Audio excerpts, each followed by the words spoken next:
So if you've just bought your very first audio interface and you're looking to record your guitar at home, but you don't know where to start, you've come to the right place.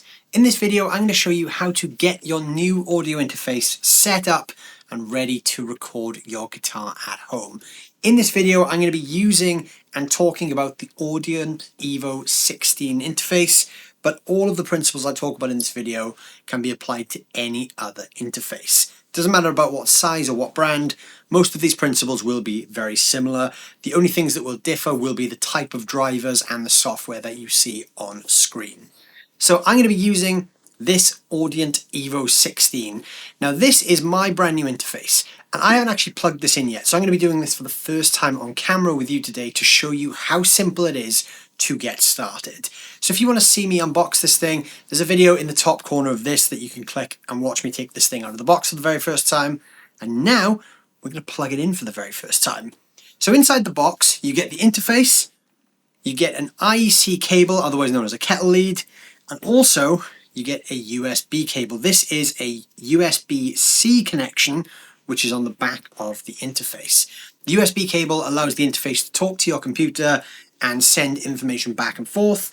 The power cable is obviously just to power. Now, I'm not going to be using these two today because I've already got some plumbed into my studio from my previous interface, so I'm going to be using those, but they're exactly the same types of cable anyway.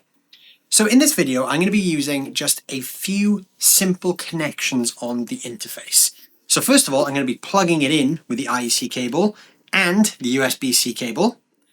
Then on the back, I'm going to be using inputs 1 and 2 to send signal from the interface to my Kali Audio studio monitors. Now, the cool thing with this interface is you can assign all the inputs and outputs inside the actual software for this as you please. Now, what I've always done is I've always plugged left into output 1 and right into output 2. Doesn't really make a difference because you can sort this out later on if you need to, but that's just how I've always done it, so that's what I'm going to do today. My left monitor is going to go output 1 and my right monitor to output 2. On the front of the unit, I'm going to be plugging my guitar into input 1 via a jack cable, but you can also use an XLR cable for this as well. I'm going to plug this in, show you how to connect this to your DAW, how to download all the drivers, and also then how to get started with actually recording. So I'm going to plug this in quickly. So this is going to live on my desk right here. I will probably rack mount this at some point, but for the time being, I'm going to leave it actually on my desktop like so. So before I plug this thing in and we start talking about home recording, I just want to let you guys know this is not a sponsored video today. So Audient are not paying me to make this video, but they have provided me with the EVO 16 that I'm using in this video. As always, all the thoughts and opinions in the video are my own. All right, so now you can see that the unit has powered up. So the first thing you're going to see when you plug this in for the first time is it's going to ask you what you want to assign the function button to. So you have a few different options on the screen. Dim, which is to reduce the output volume of the monitors. Alternative speakers, because you can actually assign a second pair of outputs to another pair of monitors. Talkback for a talkback mic, or you can sum it down to mono, or you can just skip this step. So I'm going to select dim, and I'm going to go to finish. So when I press this button, it's just going to reduce the volume. That's not really a big deal, it's just something that I use a lot. I like to dim the volume. So now we're at the main screen. So now I need to install the drivers to actually get my computer to see the EVO 16. So to do that, you come over to the Audient website, evo.audio, and this is the URL. I'll put that link down below in the description. If you do have an EVO system and you want to download the drivers directly without trawling for it, you can do that, but it is also in the user manual for the product. Now I'm using a Windows PC, so I need to download the Windows driver. So once that's downloaded, I'm going to open this up and I'm just going to run the install wizard.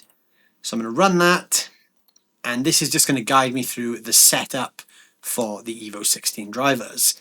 So I'm going to let that run for a moment, and then this will actually allow the unit to actually start talking to my PC.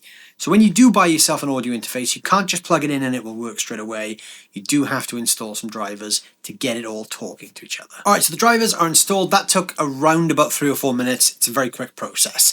Once the drivers install, my computer automatically recognized the EVO and went straight to that as my default audio device. So your computer should do the same thing. Once you've done that, you can then get started. But what I would recommend first is registering your device. So if you come over to this website, evo.audio/arc, you can register your EVO product. And you actually get some free software for doing so. So come down to the bottom of this page, click register now, fill out the forms, and then you get taken to this screen where you can complete an offer. So there's a bunch of really cool things here that you get to choose from. You could have a digital emulation of a Mellotron. You could have 3 online mixing courses from Produce Like a Pro. You could have a Strymon Big Sky Reverb plugin, which I think is like a 3-month access to it.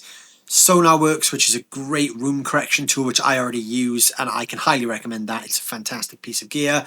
There's loads of cool stuff, so go and select something for free, because why not? You know, it's a free thing that's going to help you with your own music production journey. So the next thing to do is to boot up your DAW. Now I've just loaded mine up, and you can see the first thing I've gotten is an error message for my audio interface. Now this is normal if you're going from one interface to another, purely because my DAW is already looking for my old interface. If you're doing this for the first time, you probably won't see this kind of message, but if you do, you come into your audio device settings and you just change the driver. So I'm just going to be selecting the Audient USB ACO driver because that's now the one I'm using for this interface. This has automatically kind of pre-filled my input and output range. So you can see my first input is number 1, my last input is 24. Now I don't have 24 physical outputs on this unit, but you can extend it with an optical cable to have access to those extra outputs and inputs. It's the same with the outputs, it's 1 to 24. Again, you'd need a secondary unit to chain them up together, but this automatically recognizes that, which is very useful. If you want to make doubly sure, you can just come back into your preferences, and I can see that it's still there, so that's a sign that it's all working as it should be. So once you've got your DAW loaded up, you can also then load up the EVO Mixer app. This should automatically have a shortcut in your start menu. This is where we can basically do all of the routing of the unit. Now, I'm not going to do anything too crazy at this point because we just want this to do something simple for now. But in here, you can create different cue mixes. You can create your master mix. There's all kinds of cool stuff we can do here. We can basically control the unit and all of the ins and outs through this. So this is really handy if you want to do things like change the buffer size, if you want to remove some latency. We can go through all the different inputs and outputs. If you've got a second unit connected, you can add the digital inputs like so.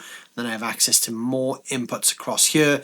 This is where we basically control everything we need to control. You can also use this to add the mic preamp controls, which is really cool. So you'll notice by selecting show mic pre-controls, it adds this additional layer here at the bottom. This allows me to do things like turn on phantom power for any of the inputs that I'm using a condenser mic on, for instance. Input 1 and 2 also have a JFET instrument preamp, which is really cool. So if I've got my guitar or bass plugged straight into the interface, I can enable that. I can also do my gain staging here as well, and that will control the gain of the input signal. Or we can use the smart gain feature, which we'll talk about in a moment. I can also use pairings of them as like a stereo pair as well. So I could route 2 mics into here, input 1 and 2, and just feed those to my DAW as a stereo pair rather than 2 mono signals. So again, that's quite useful because, again, the routing options in this are just so vast that I can do so many different things with it. So once I'm happy with that, then I need to actually connect something to the unit and record. So I'm just going to connect a guitar cable to input 1. On my desk, I've got a guitar preamp pedal and an overdrive pedal turned on. So that's going to be my guitar tone for this video, just to show you how to get some sound into your DAW. So now that that's plugged in, I'm going to come over to my DAW and I'm just going to enable a track. Here, I'm going to select input 1 because I am plugged into input 1 on here. If I was plugged into another input, I would simply select that input from this list. You want to hit the record enable button. And now that is ready to record. So if I select input 1 over here, I can see that my gain is currently set to 0. So if I was to play the guitar, there would be no sound. So I've got my guitar connected, but as you can see when I play, there's no output signal. You can see there's input going to the unit because you can see the signal here, but you're not hearing anything back. Press the speaker button. This will control your master volume output. I'm going to turn that up to halfway. And then inside my DAW, I'm also going to enable record monitoring. And then when I play, I should hear a sound. So I'm just actually going to hit record so you can hear my recorded guitar sound.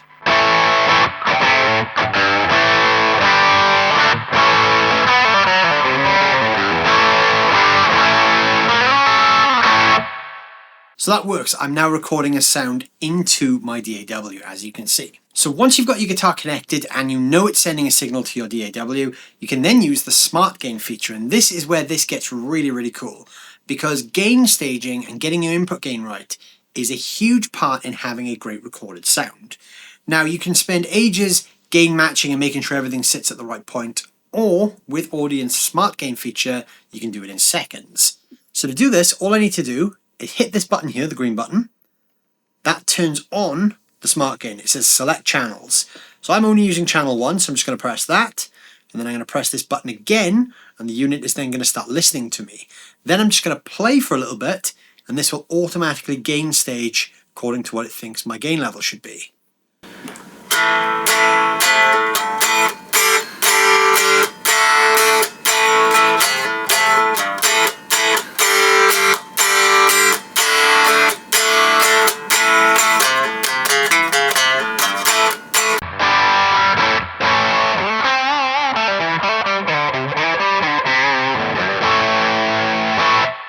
So now it's set my gain level at what it thinks it should be, so that is this.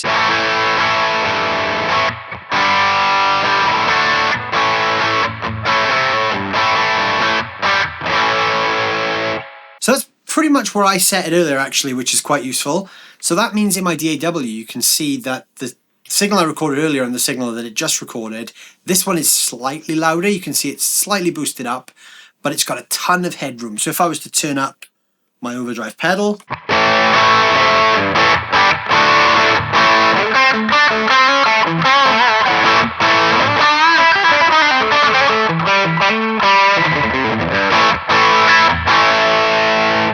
got that headroom, so I'm not going to be smashing the inputs of the interface. So now that that's done and my Smart Gain has set my gain level, I can now record. So using that same principle, I would hit record in the DAW once everything's enabled. Make sure your record enabled and your playback monitoring is on. Hit record and record your guitar track.